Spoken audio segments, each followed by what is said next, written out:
اليوم ان شاء الله باش نعملوا طاجين البرناس. باش نحضر الحشو. حطيت البصل، حطيت الزيت. تو باش نزيد اللحم المفروم. اللحم المفروم باش نفوحوا ملح، فما شويه تابل، فلفل لكحل، هريسه عربي، وهنا الفحم نتاع اللحم.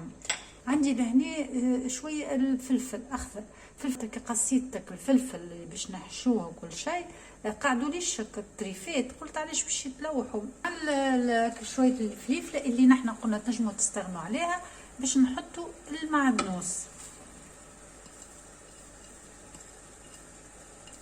وهذاك الكل توا باش نخلوه على النار يتحل الكل. نتا تعرفوا المعدنوس باش يسيب شويه الماء نتاعو، هو بيدو اللحم باش يسيب الماء نتاعو.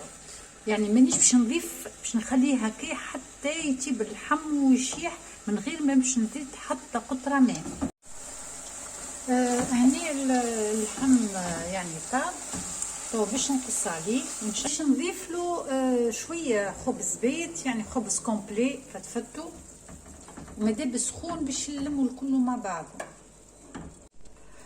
هنا بعد ما حطيتك البيبه نتاع الخبز كومبلي وهكا تخلطه بالباهي باش تدخل فيه هكا البيبه وتشرب هكا المرقه.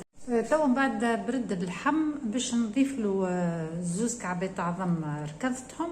تو من بعد ما تجانس اللحم والعظم مع بعضه، تو باش نعبي الخضره اللي موجوده اللي هو فلفل، بطاطا، خلينا نخرج شويه، عندي جنريه، بطاطا، فلفل، طماطم، بصل، وقرع بوتزينه. هذه الخضره اللي باش نستعملها في الطاجين نتاعي. هنا من الخضره نتاعنا بعد ما عمرناها بالحشو، عندي قسمتها على زوز. عندي البطاطا والجنريه، حضرت انا الصوص حمراء باش نحطهم يطيبوا فيها الساعه، وهذوما باش نحطهم في الفرن، يعني باش نحطهم يطيبوا في الكوشه. هما في الاصل طاجين برناس، راهو كل شيء تقلي، نحن ضد القلي. تو هنا بعد ما طابت الخضره في الصوص باش نعاود ندخلو للكوشه. وهذا طاجين البرناز نتاعنا حضر. انا حطيت الفلفل المحشي من فوق خاطر ما يحبوش ولادي بالصوص.